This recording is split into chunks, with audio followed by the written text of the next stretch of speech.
Hi, my name is Gentana Lee Dabbs and I'm your Good Mood Chef. What I do is I create healthy foods that put you in a good mood, makes you really, really happy, smarter, and overall sexy. So today what I'm doing is I'm making a diabetic friendly chocolate pecan pie. Doesn't that sound yummy? So the way that makes it so good for diabetics is not only do I make my special alternative sweeteners, which I include in all of my sugar-free desserts, but the whole pie is completely flourless. So I had a clever idea of using pecans for the crust instead of a regular flour crust, and that way we're keeping it low glycemic, and we're also keeping it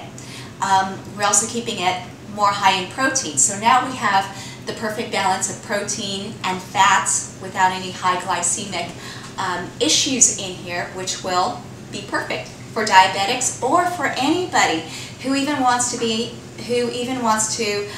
stick to something that's gluten-free or sugar-free. You don't have to be diabetic to enjoy this dessert.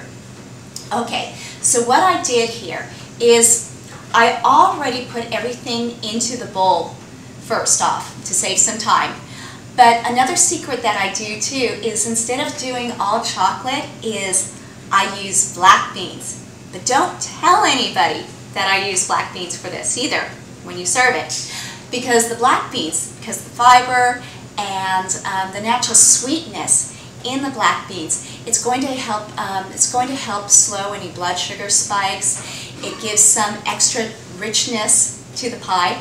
So first of all, you're going to take half a cup of black beans and you're going to put that into a blender. And in a blender, you're also going to add about 2 tablespoons of butter at room temperature, either butter or you can use any kind of other substitution that you want, even coconut oil. And then you're going to take a 1/4 cup of either milk or milk substitutes, such as almond milk or rice milk. And you're going to put that all into a blender. I have a magic bullet blender, and I like to use that. So I find that very simple, or you can use a regular blender. Blend it all up until smooth. And then in a bowl, you're going to put the black bean mixture in there.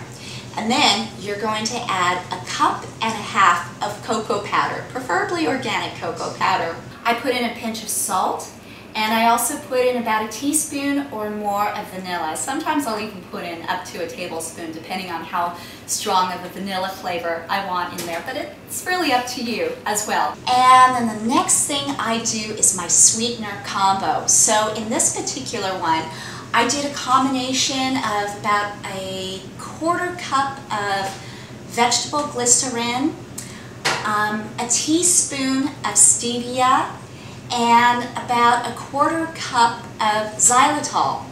Now I'll tell you a little bit about sweeteners real quick.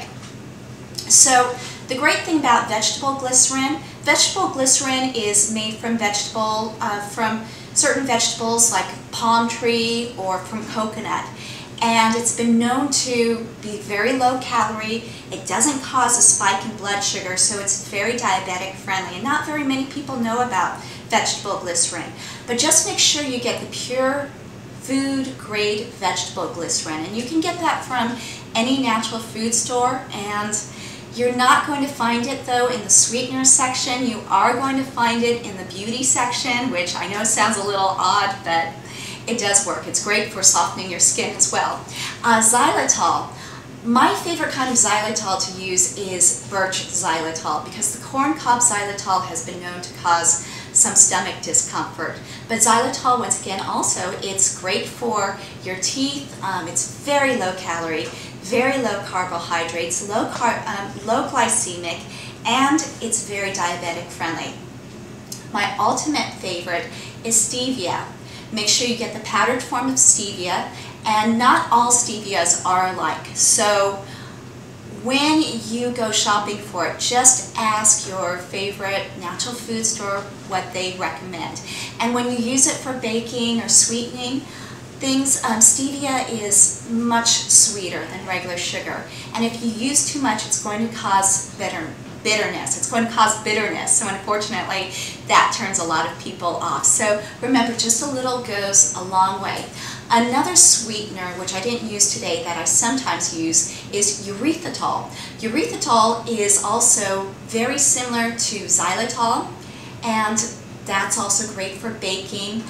I like to combine it all together because I have found that left on their own, each sweetener on its own doesn't really taste like sugar exactly.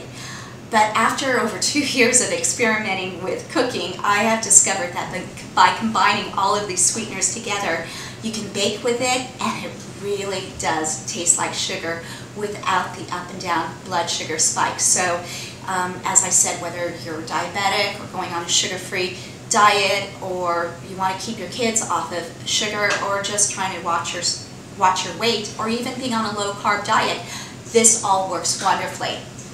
Okay. So what I did also, in keeping with being diabetically friendly and low glycemic, instead of using a pie crust, I used pecans.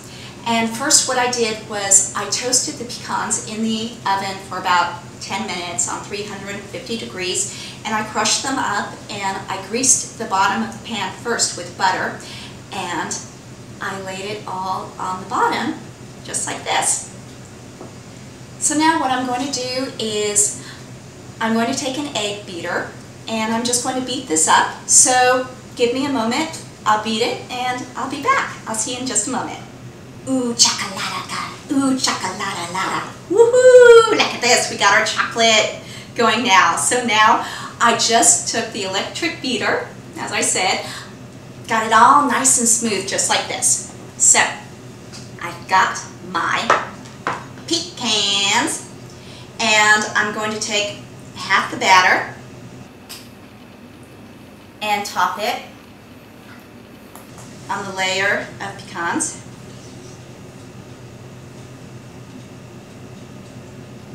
And then I'm going to take some additional pecans and put it in the middle. So I hope that you're all pecan lovers, especially chocolate and pecan lovers, because this is really going to be loaded with pecans, a whole lot. Okay, so just a little bit in the middle. Or if you only slightly like pecans, you don't need to put pecans in the middle. You can just leave it on the bottom and that's it. Okay, and then we're going to sit on top, just like this. Ooh, looks so good already. Okay, so make sure you get every bit. I don't know about you, but usually when I do stuff with chocolate desserts, I think more of it goes into my mouth while I'm making it than it does after it's baked. Okay. So here we go, and then we're just going to spread it evenly on, just like this, to get a nice even layer.